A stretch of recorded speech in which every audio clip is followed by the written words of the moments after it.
cannabis, hemp, chanvre, canapa, marijuana, Mary Jane, Janga. Autant de noms pour désigner une seule et même plante, le cannabis, de son nom scientifique, Cannabis sativa. Dans cette vidéo, je vais partager avec toi les raisons pour lesquelles je pense que le monde, et en particulier l'Afrique, devrait s'intéresser un peu plus à la plante qu'est le cannabis. Et non, je vais pas te parler de son effet le plus connu qui est celui psychoactif, mais de ses autres nombreuses propriétés et utilisations. Tout d'abord, quelques faits sur le cannabis. Le cannabis est une plante qui supporte vraiment très bien la sécheresse et qui a un cycle très long. Je pense que selon les variétés, son cycle peut aller de 65 jours à 90 jours, c'est-à-dire 3 mois. Et le cannabis aussi, c'est une plante qui produit beaucoup de biomasse. Un hectare donne jusqu'à 14 tonnes de biomasse. C'est waouh, c'est énorme, et tout cela en 3 mois. Donc imagine un peu la rotation sur l'année pour cette seule plante-là. C'est une plante qui grandit un peu comme de la mauvaise herbe. Elle n'a pas besoin de beaucoup de soins, elle supporte très bien la sécheresse comme je disais tout à l'heure. Elle n'a pas de ravageurs connus, c'est-à-dire au contraire, elle est même insecticide et nématicide. Elle repousse les insectes pathogènes. Donc c'est une excellente plante même en association avec d'autres plantes. C'est vraiment une incroyable plante à faire pousser.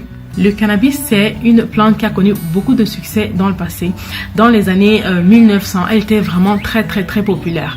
Je pense même qu'elle était utilisée par exemple pour produire les billets de banque américains, pour produire du papier de Bible. Et même aujourd'hui, on l'utilise pour produire du papier dont on se sert pour rouler du tabac. En 1941, Ford s'en sert même pour fabriquer une voiture tellement le cannabis est résistant. C'est-à-dire le cannabis donne en fait un matériau qui est flexible mais très résistant.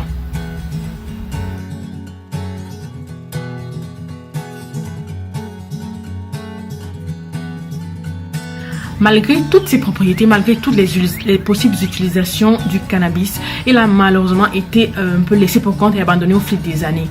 Pourquoi? Pour des intérêts économiques. Il a simplement été associé à la marijuana qu'on connaît, c'est-à-dire à cette drogue-là qui est illégale dans la majeure partie des pays aujourd'hui. La question qu'on se poserait naturellement, c'est quelle est la différence entre la marijuana et le chanvre ou le cannabis industriel? Ces plantes-là contiennent des substances appelées cannabinoïdes dont les plus connues sont le THC ou tétrahydrocannabinol et le CBD ou cannabidiol. En fait, c'est à ce niveau-là que se situe la différence entre la marijuana et le chanvre industriel. Pourquoi? Parce que la marijuana contient en majorité le THC. Par contre, le chanvre industriel contient en majorité le CBD. Et ces deux substances agissent dans notre système endocannabinoïde, c'est-à-dire c'est une série de récepteurs qui se trouvent dans notre cerveau. Voilà, des récepteurs pour ces substances-là.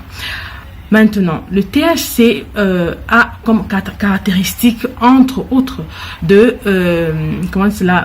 psychoactif, c'est-à-dire ça altère un peu l'état de conscience, ça altère le jugement, ça altère les sens en fait. Et c'est pour cela que c'est une drogue qui est illégale dans la majeure partie des pays. Par contre, le CBD n'a pas cet effet-là.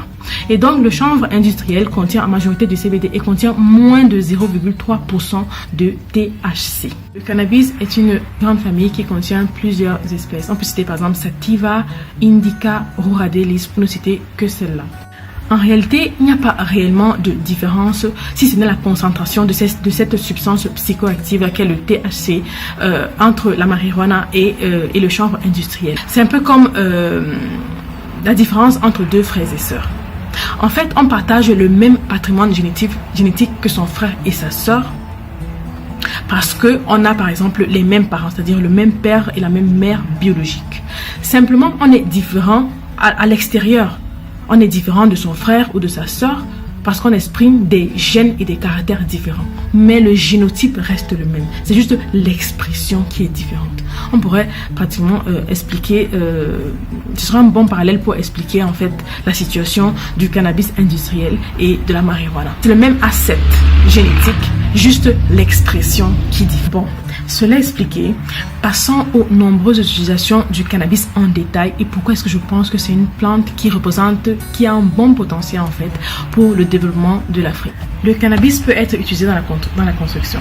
Les copeaux de cannabis mélangés à de la chaux vive plus de l'eau donnent une substance qu'on appelle hempcrete qui est extrêmement résistante à l'humidité, à la moisissure, qui offre une bonne régulation thermique, qui est résistant au feu et qui a une très très longue durée de vie.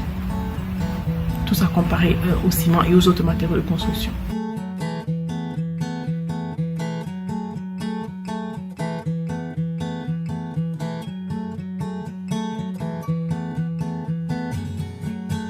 Dans l'industrie du textile, pensez que il faut pratiquement 10 litres pour produire 1 kg de coton contre 2 à 3 litres pour produire 1 kg de fibres de cannabis.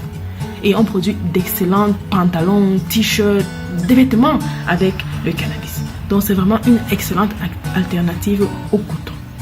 Et aussi le coton est une plante extrêmement coûteuse à produire. De tous les pesticides utilisés dans le monde, 35% vont au coton. 35% pratiquement, alors que le cannabis n'a pas besoin de pesticides, de fongicides. L'industrie pharmaceutique, le cannabis sur toutes ses formes, même la version qui contient de haut niveau de THC trouve d'excellentes applications par exemple dans la thérapie de la douleur, dans certains cancers, dans le traitement de certains types d'épilepsie et j'en passe. Le cannabis est une plante dont on ne jette rien. C'est un peu comme le porc, on utilise tout. On utilise ses tiges, ses feuilles, ses graines, ses fleurs, pratiquement tout est utile dans cette plante.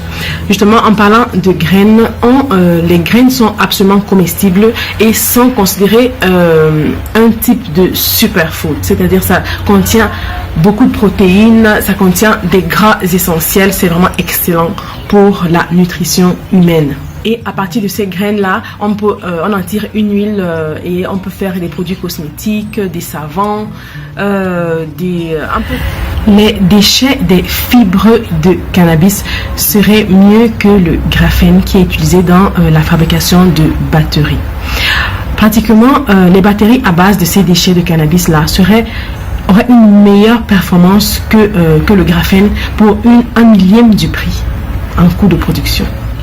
Comme tu le sais certainement, le plastique représente un des plus gros problèmes écologiques et environnementaux de ce siècle. Alors, on peut produire du plastique à base de cannabis et ce plastique-là se dégrade en 6 mois, contrairement au plastique à base d'hydrocarbures qui lui prend plus de 450 ans pour se dégrader, et même en se dégradant, il relâche dans la nature et dans l'environnement des produits nocifs comme le bisphénol A, qui sont des perturbateurs endocriniens et qui sont absolument nocifs pour notre santé. Voilà, on arrive déjà à la fin de cette vidéo. J'espère que tu l'auras aimé. Si c'est le cas, n'hésite pas à la partager, à mettre un pouce vers le haut. Et aussi, n'hésite pas à me dire en commentaire ce que tu penses du cannabis comme plante de développement en Afrique. Voilà, je te dis à la prochaine dans la next vidéo. Bye.